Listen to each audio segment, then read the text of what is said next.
Assalamualaikum warahmatullahi wabarakatuh. Terima kasih telah mengunjungi Buta Data. Jika channel ini bermanfaat, silakan tekan subscribe dan tekan tombol lonceng.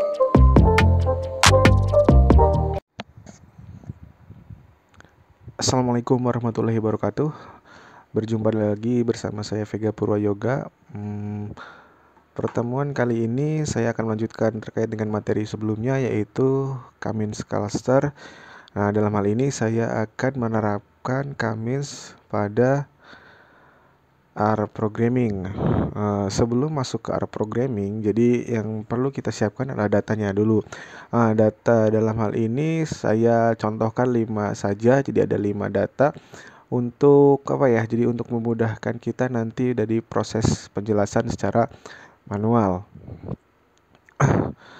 Sehingga nanti ketika dihubungkan kepada proses manual, jadi tidak terlalu rumit atau tidak terlalu panjang untuk menjelaskannya, seperti itu. Yang penting konsepnya kita mengerti dan bisa dipahami, dan juga bisa diterapkan, seperti itu. Di sini saya memiliki data 5 di mana ada siswa dan nilai IPA terus nilai IPS.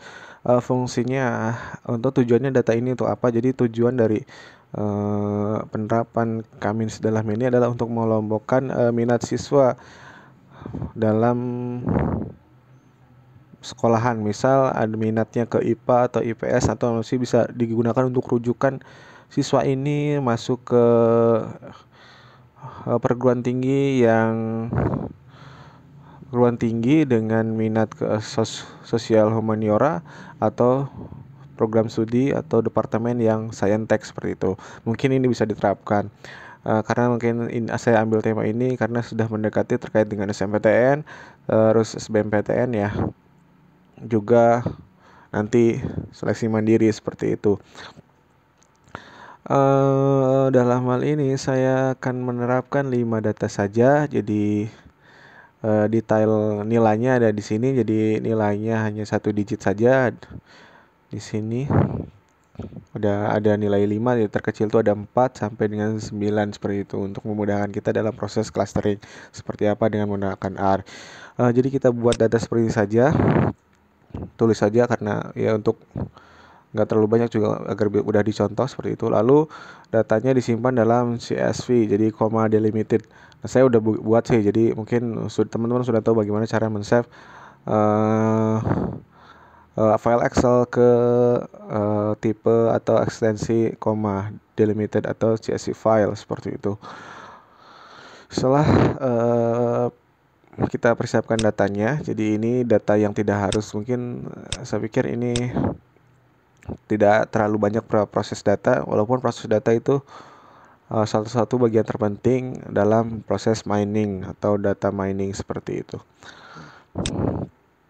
Kita masuk saja langsung ke R. Jadi R Studio-nya kita buka. Jadi teman-teman mungkin sudah install R dan R Studio-nya. Jadi R Studio itu adalah text editor untuk menerapkan R program atau kode R untuk analisis data, seperti itu. Tahapan pertama adalah kita harus mengimport file yang telah kita buat. Jadi file yang kita buat tadi adalah data siswa dengan nilai dari masing-masing siswanya. Jadi ada nilai IPA dan nilai IPS-nya. Caranya seperti apa? Tadi kan udah di save filenya, kita buat suatu mungkin data frame. Data frame-nya adalah data siswa. Nah, data siswa ini akan diisi oleh file CSV. Caranya adalah dengan read CSV file.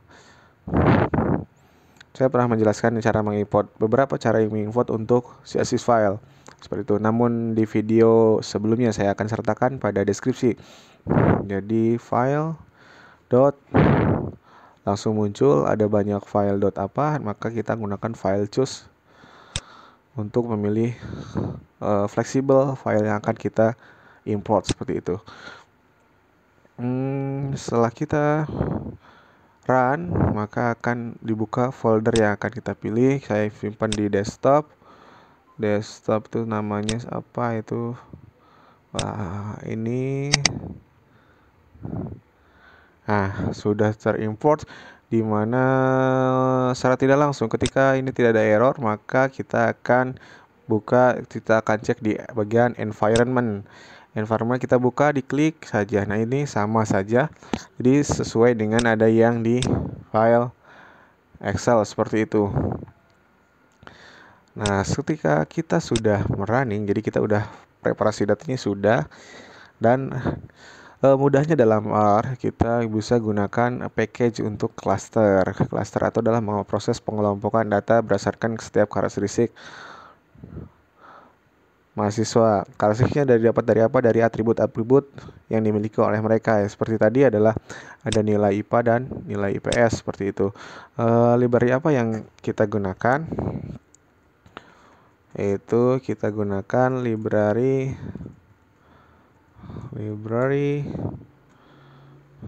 cluster. Apakah berhasil? Kita cek di sini. Nah, sudah. Jadi kita bisa running library dalam kurung kutip cluster gitu kan. Atau kita coba dengan 2 kutip, bisa nggak? Jadi cluster sama saja. Nah, atau bisa kita klik package di sini. Jadi ada package cluster. Lalu kita checklist saja di sini di bagian checkbox-nya. Ini adalah description dari package tersebut, yaitu di mana finding group in data. Jadi dia itu mencari kelompok pada suatu data, di mana fungsinya itu untuk cluster analysis. Ya. Nah, ini dikembangkan oleh Rusev dan kawan-kawannya seperti itu. Jadi ini mungkin salah satu kontributor untuk pengembangan metode clustering seperti itu.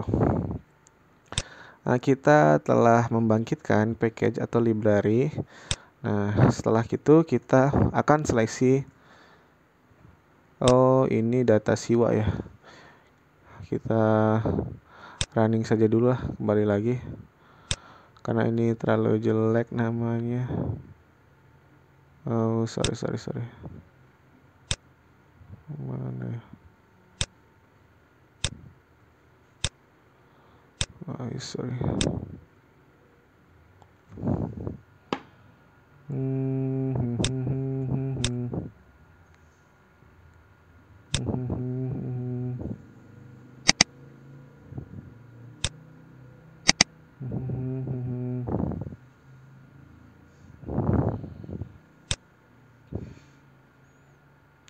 Bentar, kita cari di desktop aja. Desktop, kita cari di tadi mana?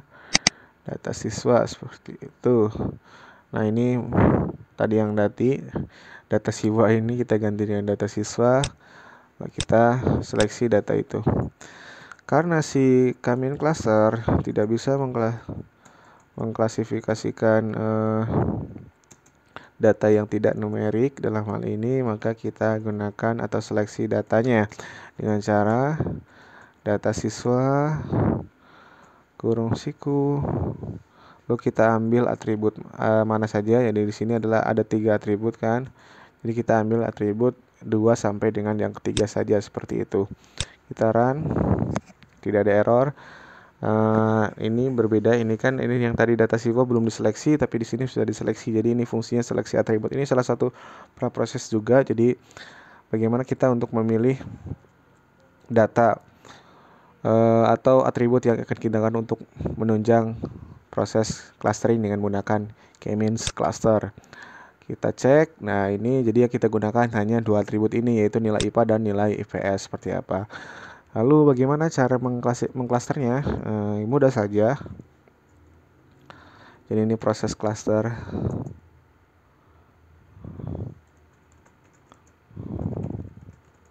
Menggunakan K-means. Nah, lalu kita buat suatu tempat penyimpanan, mungkin variabel hasil. Jadi hasil cluster di mana kita akan gunakan K-means.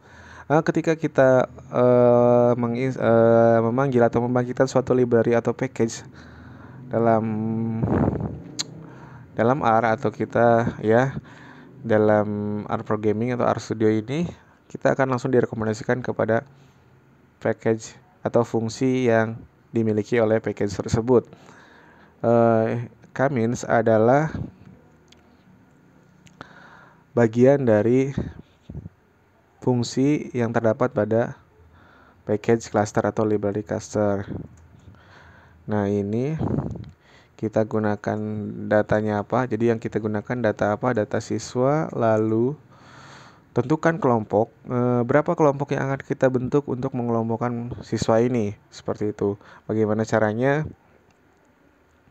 Ya, tentukan saja kelompoknya. Misal kita pilihlah asal 2 lah. Karena kita akan mengumpulkan mungkin yang karakteristiknya bagus di IPA atau bagus di IPS seperti itu.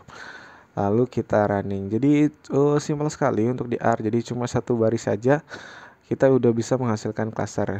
Kita buktikan saja. Jadi kita run. Sudah masuk run. Nah, ketika di run, bentuk dari hasilnya adalah list. Dimana list itu bisa kita cek. Kita panggil di bawah hasil. Nah, hasilnya seperti ini. Jadi kita akan menghasilkan beberapa nilai di dalam hal ini. Common clustering with two cluster of size 3 dan 2. Maksudnya apa? Jadi di sini kita akan bentuk 2 cluster nih. Jadi cluster ada cluster 1 berarti cluster 2. Nah, artinya ada 3 objek atau 3 data yang masuk pada cluster pertama dan ada 2 objek atau data yang masuk dalam cluster kedua seperti itu. Terus ada juga cluster means, di mana cluster means ini adalah yang kita sebut di pertemuan kemarin adalah centroidnya. Jadi titik pusat dari masing-masing cluster seperti itu.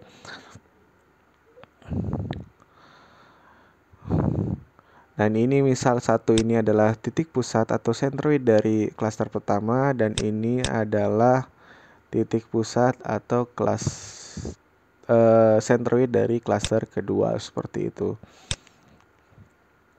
Jadi ketika suatu data diukur lebih dekat dengan nilai-nilai ini, apa suatu objek lebih dekat dengan nilai-nilai ini, maka dia akan dimasukkan ke dalam cluster pertama. Sedangkan ketika dia lebih dekat dari ini dengan nilai centroid yang pada cluster 2, maka dia akan masuk ke cluster kedua seperti itu.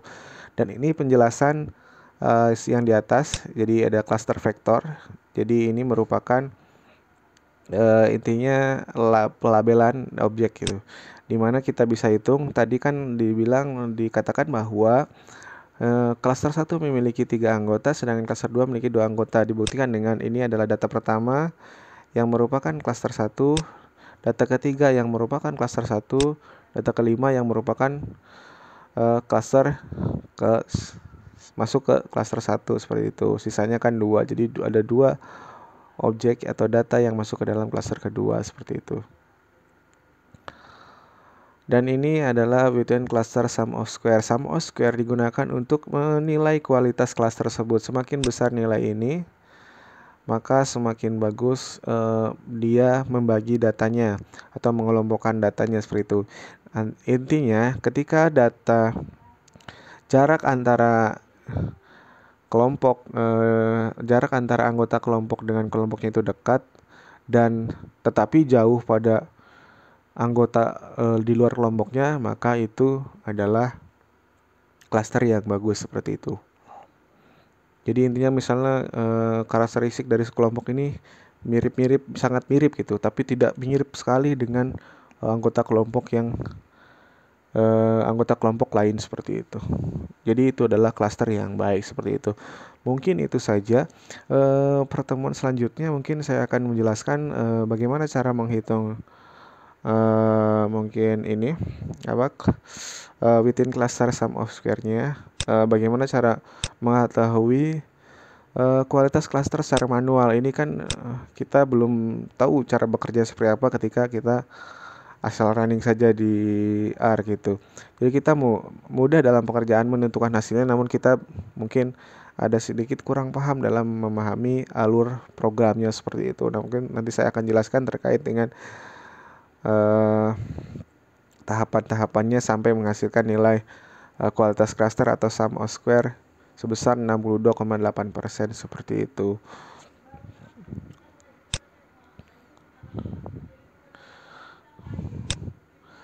Nah, dalam hasil juga mungkin sebelum saya tutup, kita akan bisa ngecek. Jadi kita bisa ngecek senternya berapa di sini. Jadi kita hasil terus dolar ini adalah untuk mengecek atributnya. Sorry. Nah, ini adalah centernya. Jadi sama seperti cluster main seperti itu. Dan bisa kita cek hasil yang lain, seperti hasil, terus di hasil ada atribut apa aja. Cluster. Nah, ini clusternya, jadi hasil clusternya sama dengan cluster ring vector seperti itu. Mungkin itu saja, semoga dapat dipahami, semoga dapat dimengerti, dan semoga dapat diterapkan untuk beberapa kasus. Jadi bukan cuma kasus yang saya jelaskan, tapi bisa juga diimplementasikan mungkin untuk penelitian atau untuk mungkin tugas akhir seperti itu. Terima kasih. Cukup sekian. Jika ada kesalahan itu datang dari saya, jika kebenaran itu dari Allah Subhanahu wa taala. Terima kasih. Assalamualaikum warahmatullahi wabarakatuh.